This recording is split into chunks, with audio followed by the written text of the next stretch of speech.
बहुत अनमोल जीवन मिला है। आपको कम से कम समय समय पर मार्ग दिखाने के लिए शास्त्र हैं आपके पास, संत हैं आपके पास, गुरुजन हैं आपके पास। अभागा तो वो व्यक्ति है जिसके पास में कोई है ही नहीं मार्ग दिखाने के लिए। अभागा तो उसे कहेंगे जिसके पास कोई है ही नहीं समझाने के लिए। आप तो इतने सौभाग्यशाली हैं, ये सनातन परंपरा तो धन्य है जिसने हमारे ऋषि मुनि, हमारा सौभाग्य है कि उन्होंने ऐसे अनमोल मोती हमें अनेकों पुराणों के माध्यम से, ग्रंथों के माध्यम से, अनेकों शास्त्रों के माध्यम से हमारे तक पहुंचाए, हमें जीवन का दर्शन दिया।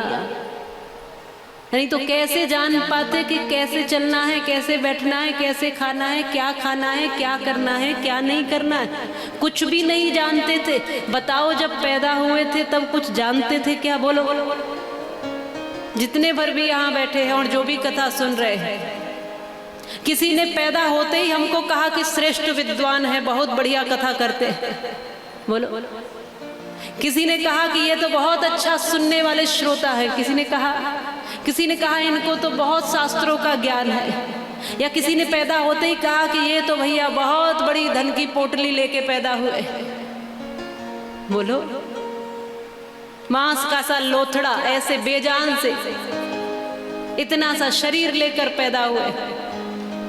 कोई बुद्धि नहीं, कोई सोच नहीं, कोई चिंतन नहीं, कुछ भी नहीं था। किसने बताया? शास्त्रों ने बताया, ग्रंथों ने बताया, जो हमारे बड़ों ने बताया। वो सब कहाँ से आया? ये उन्हीं ऋषि मुनियों का तो दिया हुआ ज्ञान है। तिनके से लेकर के भगवान पर्यंत, ब्रह्मा पर्यंत तक का जो भी ज्ञान है वो सब शास्त्रों में लिखा हुआ है। अन्न कैसे उगाना, खेती कैसे करनी है, जीवन कैसे चलाना, सब एक प्रक्रिया तक, आपके भोजन से लेके, आपके रहने से लेके, आपके बोलने से लेके, आपके चिंतन से लेके, सब कुछ ज्ञान शास्त्रों में दिया हुआ है। इसलिए धन्यवाद करते हैं उन ऋषि मुनियों का जिन्होंने ऐसा अमृत हमें दिया कि हमें मार्ग तो दिखा दिया। अच्छा क्या है आज हम जान पाते हैं, बुरा क्या है आज हम जान पाते हैं। करते क्या है आप वो अलग बात है, लेकिन आज पता तो है सब कुछ। और जो नहीं पता है वो श्रेष्ठों की, गुरुओं की सानिध्य में आके सीख लो। आज हमारे पास उपाय भी है, तरीके भी हैं, रास्ते भी हैं, मार्ग भी है। आज हमारे पास में कोई ऐसे सद्गुरु हैं तो सही, आज हमारे पास ये ग्रंथ, ये शास्त्र हैं तो सही कि कह दें हम कि हाँ, अगर कोई प्रश्न है तो समाधान हमारे ऋषियों के पास है, मुनियों के पास है, गुरुओं के पास है। पर मानना न मानना हमारा काम। प्रत्येक ज्ञान, इस संसार का भौतिक ज्ञान भी और इस लोक से परे का ज्ञान भी, वह सब ऋषि मुनियों ने हमें दिया है।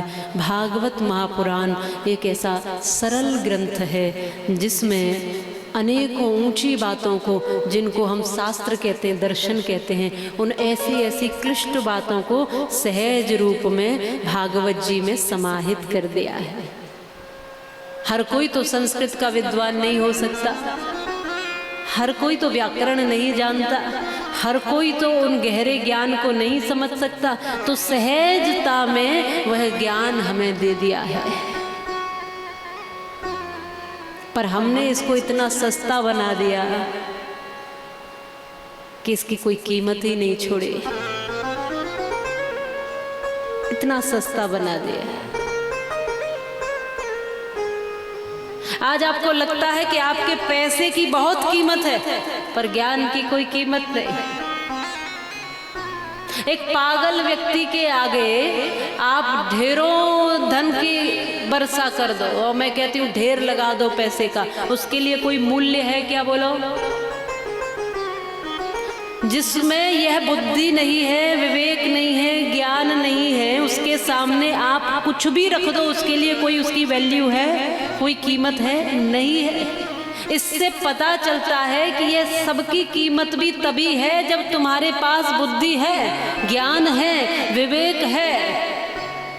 अगर ये ना हो तो फिर बाकी किसी की भी कोई कीमत नहीं है। समझ लीजिए जीवन में असल ज्ञान की बहुत महत्वता है। ज्ञान बिना नहीं होए परतीति, बिनु परतीति होए नहीं प्रीति। प्रीति बिना नहीं भगति गोसाई, भगति बिना सुख सपने हूँ नाही।